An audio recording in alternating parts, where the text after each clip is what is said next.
Hello. कैसे हैं आप सभी? क्या हाल चाल के? उम्मीद करता हूँ कि आवाज़ ठीक से आ रही होगी और अपने सेहत का आप ख्याल रख रहे होंगे। ठीक है, तो हम लोग अभी क्या पढ़ रहे हैं? डेटाबेस मैनेजमेंट सिस्टम पढ़ रहे हैं, दैट इज़ डीबीएमएस, जो कि हमारे एग्जामिनेशन में बहुत ही इंपॉर्टेंट है। अधिकतर क्वेश्चन जो आते हैं वो हमारे ER diagram, that is entity relationship diagram, और SQL, that is structured query language से आते हैं। ये दोनों टॉपिक बहुत ही इंपॉर्टेंट है, यहीं से most of the questions 80% question यहीं से आते हैं, और भूले भटके क्वेश्चन कहीं से भी आ जाते हैं। You can't predict, but we have to read sorry we have to read all the aspect that we require, right? जो हमको ज़रूरत है, जो नेसेसिटी है, जो हमारा टॉपिक है, according to the syllabus we have to complete in depth all the topics thoroughly, right? ठीक है, तो आज का क्लास हम लोग चालू करते हैं। आज हम लोग पढ़ने वाले हैं इंटिटी रिलेशनशिप डायग्राम के बारे में। क्या? इंटिटी रिलेशनशिप डायग्राम के बारे में, जो कि हमारा इंटिटी रिलेशनशिप मॉडल होता है। जब हम लोग आरडीबीएमएस पढ़ते हैं, RDBMS that is relational database management system, तो यहाँ पे हम लोग डिफरेंट इंटिटी का रिलेशन बताने की कोशिश करते हैं। We try to define the relation between different entities. आप बोलोगे सर, अब इंटिटी इंटिटी बोल रही है, इंटिटी क्या है? तो इंटिटी, आप कोई भी समझो, आप एक बॉय हो, आप एक इंटिटी हो। क्या हो? आप एक इंटिटी हो। ठीक है, आप एक इंटिटी हो, आपके बहुत सारे प्रॉपर्टीज हो सकते हैं, आपका हाइट हो सकता है, ठीक है, आपका वेट हो सकता है। ये सब क्या है? आपका एट्रीब्यूट्स है, जिसको कि आप लोग अपने भाषा में कैरेक्टरिस्टिक या प्रॉपर्टी भी बोलते हैं। बट हम लोग डीबीएमएस में इसको क्या बोलते हैं? इसको बोलते हैं एट्रीब्यूट्स। और ये मेरा बॉय है, ये मेरा है इंटिटी, यानी आप इसको ऑब्जेक्ट भी बोल सकते हो, बट हम लोग डीबीएमएस में क्या बोलते हैं? इंटिटी बोलते हैं। यही अगर बॉय मेरा, अगर चल जाएंगे उप्स कॉन्सेप्ट में, that is object oriented programming language वाला कॉन्सेप्ट में, तो हम बॉय को एक ऑब्जेक्ट बोलेंगे। ठीक है, ठीक है। और यहाँ पे हम लोग क्या बोलते रहे? इंटिटी बोलते रहे। ऑलराइट, समझ में आया? ठीक है। अब देखो, बट ईआर डायग्राम बेसिकली क्या होता है कि ER diagram is a pictorial representation. क्या है? Pictorial representation of data that describes how data is communicated and related to each other. क्या बोल रहा है कि ये एक पिक्टोरियल रिप्रेजेंटेशन है डेटा का, और डिस्क्राइब करता है कि हमारा डेटा एक दूसरे इंटिटी से कैसे कम्युनिकेट कर रहा है, एक दूसरे से कैसे रिलेशन रखता है। समझो, मैं बोलता हूँ अगर एक टीचर है, ठीक है, मैं एक टीचर हूँ, मैं एक इंटिटी हूँ, ठीक है, आप एक स्टूडेंट हो, आप एक एंटिटी हो, ठीक है, तो हमारे बीच कुछ ऐसा रिलेशन हो सकता है। ठीक है, तो हमारे बीच क्या रिलेशन हो सकता है? मैं एक वन टू मेनी रिलेशन हो सकता है, जिसके बारे में हम लोग आगे पढ़ेंगे। वन टू मेनी मतलब, मैं एक टीचर हूँ, मैं बहुत सारे स्टूडेंट्स को पढ़ा रहा हूँ, तो मेरा रिलेशन आपसे क्या है? वन टू मेनी का रिलेशन है। तो यही है, मेरा दो डेटा है, टीचर और स्टूडेंट का दो डेटा है। तो ईआर डायग्राम हम लोग ऐसे बनाए। यहाँ पे बेसिकली आप क्या देख रहे हो? टीचर और स्टूडेंट का रिलेशन बताया जा रहा है, टीचर और रिलेशन, स्टूडेंट का रिलेशन बताया जा रहा है। ठीक है, आप बोलो कि सर ईआर डायग्राम का यूज क्या होता है? तो देखो, अगर आपको जब तक ईआर डायग्राम नहीं आएगा, आप कोई भी कंप्यूटर साइंस का जिसमें डेटा यूज हो रहा है, कोई भी प्रोजेक्ट बना नहीं पाओगे। ठीक है, आपने कॉलेज में भी पढ़ा होगा, अगर आप लोगों ने कोई प्रोजेक्ट बनाया होगा तो आपके टीचर ने बोला होगा, आपके प्रोजेक्ट ट्यूटर ने बोला होगा, आपके प्रोजेक्ट मेंटोर ने बोला होगा कि भैया इसका ईआर डायग्राम कहाँ दिए, इसका ईआर डायग्राम तो दिखाओ। तो ER diagram is most important aspect of computer science, क्योंकि ईआर डायग्राम को बनाने से क्या होता है कि आपका जो ओवरव्यू है, आपका ओवरव्यू जो आता है आपके प्रोजेक्ट का, आपके डेटा का, आपने डेटा एक दूसरे से कैसे रिलेट किया है, आपके डेटा का एक दूसरे से क्या रिलेशन है, कैसे आप उसको डिस्क्राइब कर रहे हो।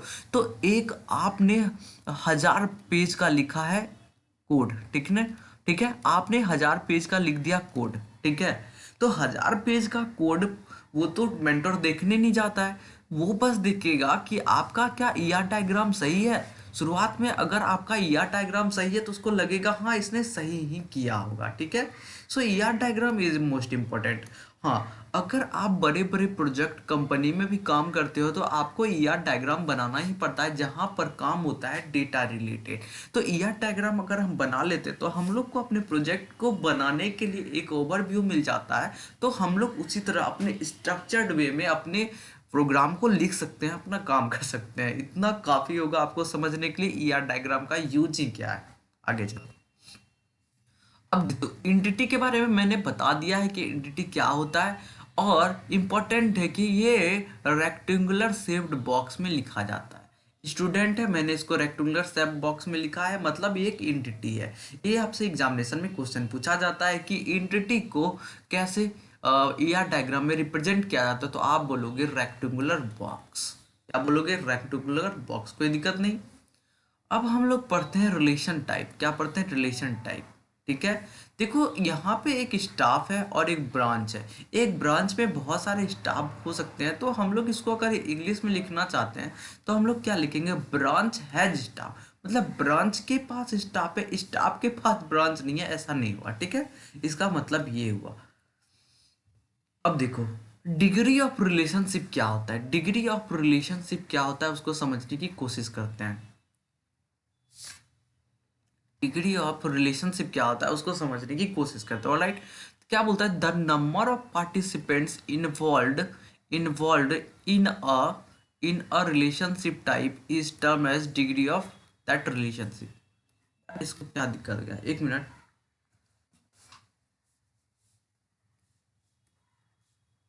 हम्म तो उसी को क्या बोलते हैं? डिग्री ऑफ रिलेशनशिप बोलते हैं। मतलब number of participants involve in a relationship type is term as degree of that relationship. Okay.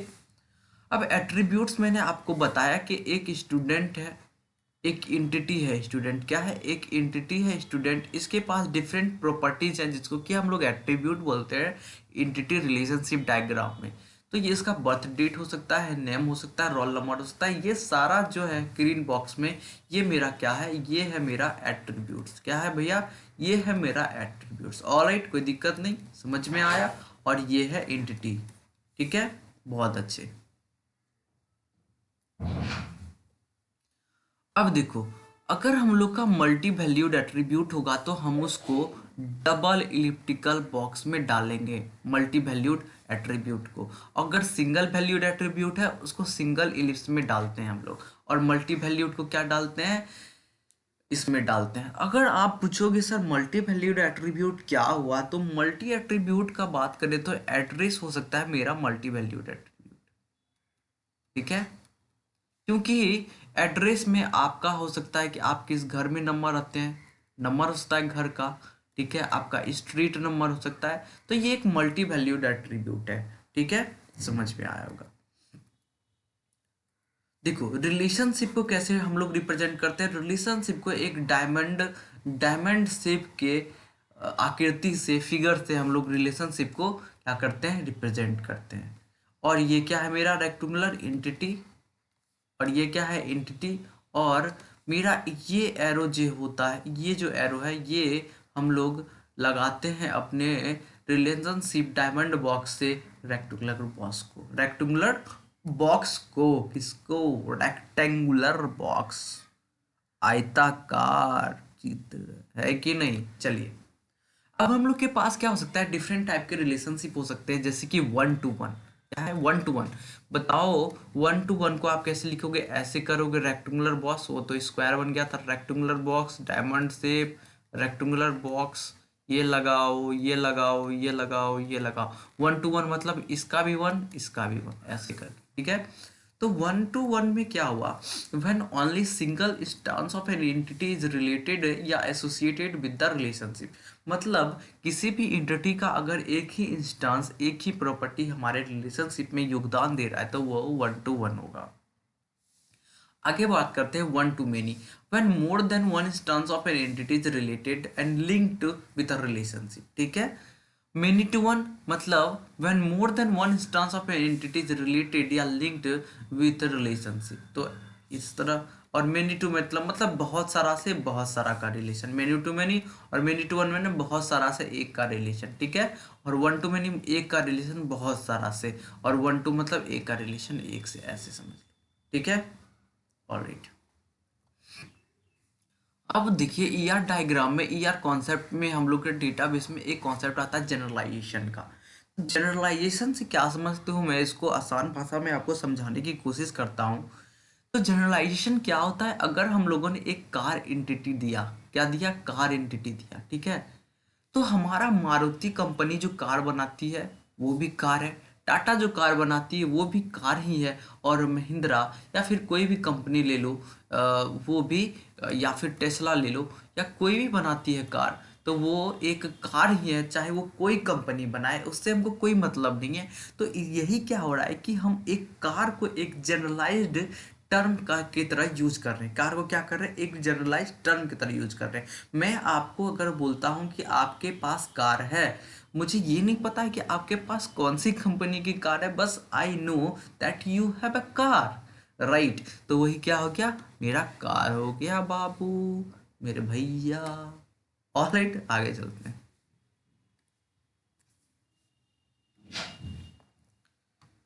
Now we will read about the aggregation. तो एग्रीगेशन से आप समझ रहे हो कि एग्रीगेट से बना है एग्रीगेशन। तो क्या मतलब कि aggregation is a process where the relation between two entities as treated as a single entity. क्या मतलब एग्रीगेट करना, अगर मेरा दो रिलेशन है और उसके एंटिटी के बीच रिलेशन है, उसको हम एक तरह ट्रीट कर रहे हैं, तो वो मेरा क्या है, सिंगल एंटिटी हो जा रहा है, ठीक है।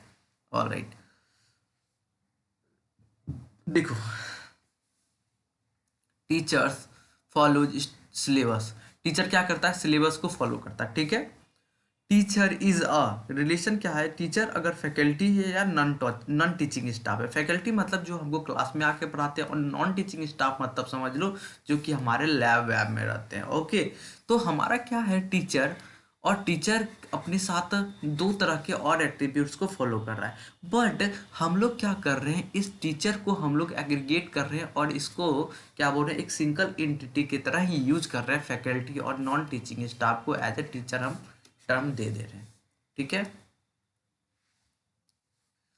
देखो, कोड साहब ने 12 रूल्स निकाले थे in 1993। Doctor EF Codd originated 12 rules as the basis for selecting OLEP tools. OLEP tools क्या होता है, आप कमेंट बॉक्स में बताओ इसका फुल फॉर्म। ऑनलाइन क्या एनालिटिकल क्या होता है, यह बताना, और एक आपके लिए होमवर्क, क्योंकि आपसे एग्जामिनेशन में ये क्वेश्चन आएगा, क्योंकि आपके सिलेबस में कहीं ना कहीं डेटा वेयर हाउस का जिक्र है। ऑलराइट, तो इसीलिए EF कोड ने, डॉक्टर EF कोड ने 12 रूल निकाला था कि हम लोग किसी भी OLEP टूल को कैसे सेलेक्ट कर सकते हैं, ठीक है। ये 12 रूल आप यहाँ पे देख सकते हो, not so important, right, not so important, so we can skip it, ठीक है। आगे चल, अब हम लोग थोड़ा देख लेंगे कि रिलेशनल अलजेब्रा के बारे में क्या पढ़ेंगे। रिलेशनल अलजेब्रा के बारे में पढ़ेंगे कि हम लोग का रिलेशनल अलजेब्रा में कैसे काम होता है, जैसे कि सिलेक्ट। ये देखो, 1 मार्क में क्वेश्चन आएगा, आराम से क्वेश्चन आएगा, छोटा क्वेश्चन आएगा। अगर आपको सिंबल पता है कि सेलेक्ट, प्रोजेक्ट, यूनियन से डिफरेंस, कार्टेशियन, यूनियन को कैसे यूज करते हैं, तो आप आसानी से क्वेश्चन सॉल्व कर ले जाओगे। तो सर डायरेक्ट वहीं पर चलते हैं। देखो, अगर आप सिलेक्ट ऑपरेशन की बात करते हो रिलेशनल अलजेब्रा में, तो इसका सिंबल ये होता है, आप इसको क्या नाम देते हो, I really don't know, but इसका सिंबल ये है, ठीक है। मजाक कर। देखो ये क्या करता है, इट सेलेक्ट्स टपल्स। टपल्स मतलब रो, ये रो सेलेक्ट करता है that certifies the given predict from a relation. मतलब एक, मतलब आपके पास एक कोई कंडीशन है, उस कंडीशन के बेसिस पे आपको सेलेक्ट करके रोज देता है, मतलब टपल्स देता है, मतलब डेटा देता है, मतलब रिकॉर्ड देता है। ऑलराइट, यहाँ पे ये जो सिंबल है stand for selection predict, R stand for relation, ये जो है P is proportional logic formula which में यूज कनेक्टर्स लाइक एंड और नॉट, ये आप समझते हो, ठीक है। तो इसका क्या मतलब हुआ कि अगर हम लोग ऐसे लिख रहे हैं, मतलब सिलेक्ट कर रहे हैं, ठीक है, ये मेरे पास कोई लॉजिक है और मेरा रिलेशन आर से हम लोग निकालने की कोशिश कर रहे हैं कुछ डेटा। एग्जाम्पल देख लो कि हम लोग टीचर को सिलेक्ट करना चाह रहे हैं और हमारा डेटाबेस क्या है, नेम्स से, ठीक है। डेटाबेस से हम लोग नेम्स करना चाह रहे हैं। प्रोजेक्शन की बात करो तो प्रोजेक्शन का ऐसे सिंबल होता है कुछ पाई टाइप का। तो प्रोजेक्शन क्या होता है, उसको समझने की कोशिश करते हैं। Projection works on a single relation R and defines a relation that contains a vertical subset of R, extracting the values of specified attributes, eliminating a duplicate. तो प्रोजेक्शन क्या करता है कि हम लोग को एक स्पेसिफिक सेट ऑफ डेटा देता है, और जो डुप्लीकेट होता है उसको हम लोग क्या करते हैं, उसको नहीं लेते हैं। ठीक है। यूनियन, यूनियन का आप सिंबल बचपन से पढ़ते आ रहे हो। ऐसे यूनियन का अगर मेरा दो रिलेशन, एक रिलेशन आर है एक रिलेशन एस है, तो हम लोग बीच में यूनियन का सिंबल देते हैं। यूनियन का सिंबल देने से क्या होता है कि हमारा सारा डेटा आ जाता है। बट यहाँ पे ये इंपॉर्टेंट आप याद रखो कि duplicate tuples being eliminated. Union में क्या होता है कि यहाँ पर डुप्लीकेट टपल क्या हो जाता है, एलिमिनेट हो जाता है। देखो पढ़ो, contains all tuples of R and or S or both R and S. Duplicates tuples being eliminated, R S must be no unique compatible। ठीक है। पर union operation to be followed, ये इंपॉर्टेंट है कि आप यूनियन ऑपरेशन करो तो आप इन बातों का ध्यान रखो कि आर और एस रिलेशन है कि उसमें सेम क्वांटिटी ऑफ एट्रीब्यूट होना चाहिए। Attribute must be compatible, alright, or duplicate staple get automatically eliminated। Important, alright, you have to remember all these things। Set difference की बात करें तो हम लोग सेट डिफरेंस एक माइनस की तरह यूज करते हैं। आर माइनस एन मतलब रिलेशन आर में से एस को घटाना है। बट ये कैसे काम करता है उसको समझने की कोशिश करते हैं। The set difference operation defines a relation consisting of tuples that are in relation but not in S. मतलब क्या है कि आर में तो होगा बट एस में नहीं होगा सेट डिफरेंस में। तो अगर आप प्रोजेक्शन कर रहे हो राइटर का, और मेरा है नोबेल्स डेटा, मतलब जहाँ से हम लोग डेटा टेबल से ले रहे हैं, और माइनस राइटर पेपर से कर रहे हैं, तो ये सारा हमको राइटर देगा इस नोबेल से, नोबेल से राइटर देगा। बट वो राइटर पेपर्स का राइटर नहीं देगा, बस नोबेल्स का राइटर देगा। ऑलराइट। कार्टेशियन प्रोडक्ट की बात करें तो आर क्रॉस एस, तो इसमें क्या होता है कि एक ऐसा रिलेशन बनाता है जिसमें कि every tuple of relation R with every tuple of relation S बनाता है। ठीक है। देखो इस तरह आप कर सकते हो इसको डिनोट। तो कार्टेशियन प्रोडक्ट में क्या होता है उसको समझ लेते हैं थोड़ा। अगर मेरे पास यहाँ पे 1 2 है एक सेट में, अगर मेरे पास यहाँ पे 3 4 5 है मेरे सेट में, अगर हम इसका कार्टेशियन प्रोडक्ट ले रहे हैं तो ये 1 3 से भी होगा, 4 से भी होगा, 5 से होगा, वहीं पे 2 3 से भी होगा, 4 से भी होगा, 5 से भी होगा। तो आप देख रहे हो कि अगर एक है इधर, और मतलब एक है इधर, इधर पहले 3 बनाया, इधर 2 है फिर 3 बनाया, मतलब 6 कॉम्बिनेशन बना रहा है ये आपस में। ठीक है। तो अगर आपसे ये क्वेश्चन पूछा जाए कि मेरा रिलेशन आर में मेरा नंबर ऑफ टपल्स 2 है और एस रिलेशन में मेरा नंबर ऑफ टपल्स 3 है, तो बोलेगा कि मेरा कार्टेशियन प्रोडक्ट का जो रिजल्ट होगा उसमें नंबर ऑफ टपल्स क्या होगा। तो आपके अकॉर्डिंग और मेरे अकॉर्डिंग 2 2 9 3 6 होना चाहिए, क्योंकि हम लोगों ने यहाँ पर एक एग्जाम्पल करके देखा है। ऑलराइट। चलो ए प्लस बी है। ठीक है। क्रॉस ए नहीं सी प्लस डी है, तो ए सी से गुना होगा, ए से गुना होगा, बी सी से गुना होगा, और सी ए से। देखो यहाँ भी 4 टर्म आ जा रहा है, मतलब 2 दूनी 4, तो आप ऐसे समझ सकते हो। ठीक है। अब देखो हम लोग अपने किसी भी रिलेशनल अलजेब्रा में रीनेम ऑपरेशन यूज कर सकते हैं। ठीक है। देखो क्या बोलता है, results of relational algebra is also relation but without a name. अगर आपसे ये क्वेश्चन पूछता है बताओ कि रिलेशनल अलजेब्रा का जो रिजल्ट आता है वो रिलेशन होगा कि नहीं होगा, हाँ रिलेशन होगा बट उसका कुछ नाम नहीं होता है। ठीक है। अब देखो हमारा अगर rename operation provide database designer to rename the output relation, अगर आप किसी आउटपुट रिलेशन को रीनेम करना चाहते हो तो आप ग्रीक लेटर रो का यूज कर सकते हो ऐसे करके। ठीक है। तो आपका ये रीनेम हो जाएगा। ठीक है। आप इन सारे सिंबल्स को याद रखेंगे। यहाँ पर एक इंपॉर्टेंट आ जाता है कि पार्टिसिपेशन कंस्टेंट। ये तो या देखो मेरा कोई भी एंटिटी या तो टोटल पार्टिसिपेट कर सकता है रिलेशन में, या पार्शियल पार्टिसिपेट कर सकता है, दो ही बातें हो सकती है।